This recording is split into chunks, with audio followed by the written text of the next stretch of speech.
반갑습니다. 한의학과 역학이 만나는 곳 의역학 아카데미입니다. 이번 영상에서는 토의 성질과 토의 기운이 강한 사람의 성향은 어떤지 살펴보도록 하겠습니다. 날이 더워지면 우리 몸속에 열이 쉽게 쌓이게 되는데요. 이때 우리 몸은 땀구멍을 열어서 몸속의 열과 노폐물을 땀을 통해서 배출하게 되고 땀이 많이 나니까 소변량은 줄어들게 됩니다.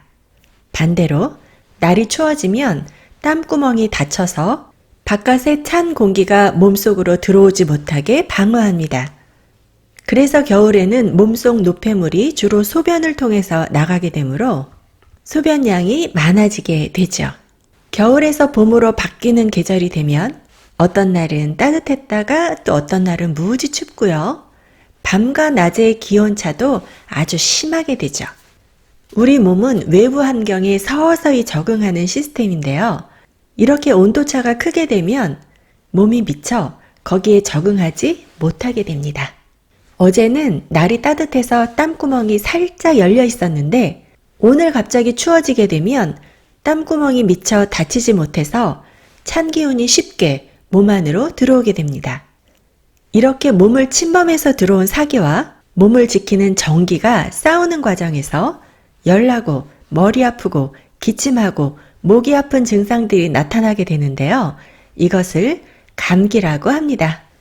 느낄 감, 기운기, 감기는 기운을 느끼다 라는 뜻인데요. 사기가 쳐들어온 것을 느끼다 혹은 정기와 사기가 싸우는 것을 느끼다 라는 의미를 갖고 있습니다. 겨울에서 봄으로 가는 이때를 환절기라고 합니다. 환은 바꾸다 라는 뜻으로 환절기는 절기가 바뀐다 라는 뜻이죠. 수기가 목기로 이렇게 바뀌면서 두 기운이 섞여 있는 상태인데요. 이렇게 서로 다른 오행의 기운들을 중화시키고 변화시키는 성질을 가진 기운을 토라고 합니다. 봄에서 여름으로 가는 이 시기, 여름에서 가을로 가는 시기, 가을에서 겨울로 가는 시기 모두 토에 해당합니다. 이번에는 동서남북 방위로 토의 기운을 다시 설명해 보도록 하겠습니다. 동쪽에서 해가 뜬다는 것은 동쪽에 있는 땅부터 태양빛을 받기 시작한다는 것이죠. 동쪽에서부터 태양빛을 받기 시작해서 서서히 남쪽으로 이동하면서 점점 빛이 강해지는데요. 동에서 남으로 가는 이 부분, 동의 기운과 남의 기운이 섞여 있는 방위가 됩니다. 이렇게 기운이 섞여 있는 이곳이 바로 토의 자리가 되고요. 남쪽에서 서쪽으로 가는 곳, 서쪽에서 북쪽으로 가는 곳, 북에서 동으로 가는 곳도 모두 토의 자리가 되죠. 그리고 중앙에 있는 이 부분은요, 목화 금수의 기운이 다 섞여 있는 토가 됩니다. 이렇게 토의 자리는 모두 5군데가 되는데요. 그 중에서 목화 금수의 기운이 모두 섞인 중앙의 자리가 토의 근본 자리가 됩니다. 그래서 오행도를 그릴 때 토를 중앙에 놓고 그리게 됩니다.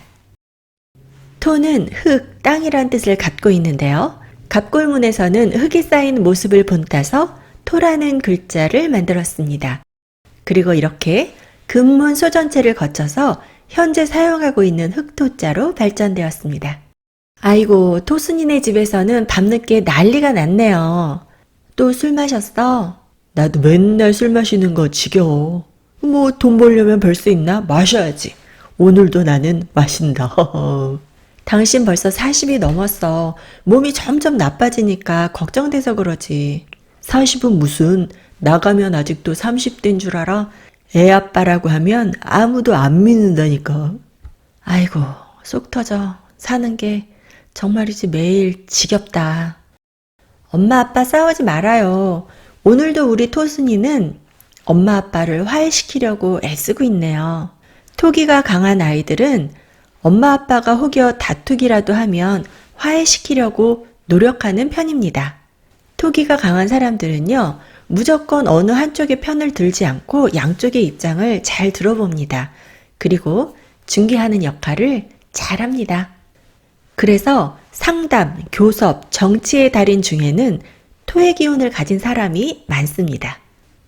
토의 기운은 생각을 많이 하게 합니다. 그런데 적당히 하는 생각은 상대를 배려하고 이해하는 데 도움이 되지만 토기가 너무나 막강하게 되면 쓸데없는 생각이 많아지게 됩니다. 그리고 이런저런 생각이 많다 보면 의심이 생기기 시작하죠. 의처증, 의부증 다 의심에서부터 생기는 것이죠. 의심의 달인 하면 삼국지의 조조를 빼놓을 수가 없는데요. 조조는 자주 두통에 시달렸다고 합니다.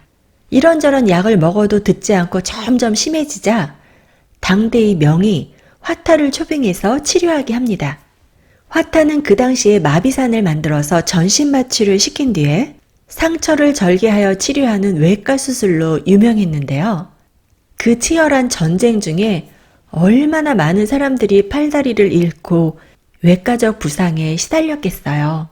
영국의 산부인과 의사인 제임스 영 심슨이 클로로포름으로 마취약을 만들어서 수술에 사용하기 시작한 것이 1846년인데요. 화타는 적어도 1600년 정도 앞서서 마취약을 사용해 수술을 하였던 것이죠.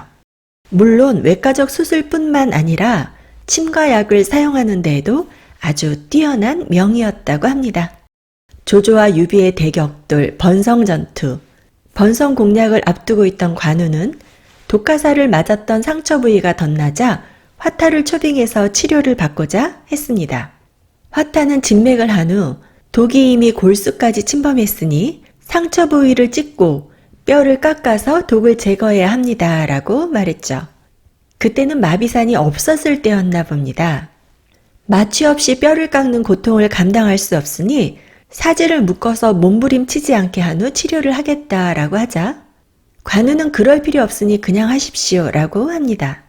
관우는 생사를 찢고 뼈를 깎아내는 와중에도 술과 고기를 먹으며 담소를 나누었다고 해서 관우의 용맹함과 화타의 신비스러운 의술이 다시 한번 알려지기도 했습니다. 그런 화타가 조조를 진맥한 뒤에 두통을 치료하려면 머리를 열고 수술을 해야 됩니다 라고 했죠. 조조는 화타가 자신을 죽이려고 술수를 쓴다고 의심해서 옥에 가두었다가 결국은 죽여버립니다. 훗날 조조의 아들이 큰 병에 걸리자 조조는 화타를 자신의 손으로 죽인 걸 땅을 치고 후회했다고 하죠. 토의 기운이 강한 사람은 얼굴이 둥구스름하고 몸집이 약간 포동포동한 편입니다. 중국의 역사 드라마를 보면 아주 재미있는 사실들을 발견하게 되는데요. 배역을 아주 기가 막히게 선정합니다. 예를 들어서 의심 많은 조조 역할에는 토의 얼굴을 가진 배우들이 주로 기용이 됩니다.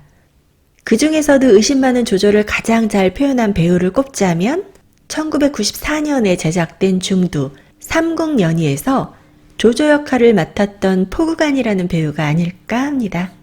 꽤 오래된 드라마인데도 조조하면 아직도 포구간의 조조가 떠오를 정도로 정말 의심의 달인 조조를 잘 표현해낸 배우라고 생각됩니다. 드라마나 영화를 보면서 이 사람은 목기가 강하구나. 이 사람은 토기가 강한가 보다. 이런 생각이 들기 시작하면 이제 빠져나가기 힘든 음양오행의 세계로 들어오신 겁니다. 어떤 상황이 생겼을 때 사람마다 그 상황에 대한 생각이 다르고요. 상황에 대처하는 행동도 다르게 나타납니다. 목화토금수 중에서 어떤 기운이 강한지에 따라서 생각과 행동이 달라지기 때문이죠. 그래서 반대로 우리는 사람의 행동을 통해서 그 사람의 생각과 내면의 기운을 파악해 보는 것이 가능합니다. 다음 영상에서는 콩떡이와 팥떡이의 싸움이 대처하는 5명의 친구들과 밤늦게까지 공부하는 딸과 5명의 엄마들의 행동을 통해서 목화토금수의 기운을 살펴보는 연습을 해보겠습니다.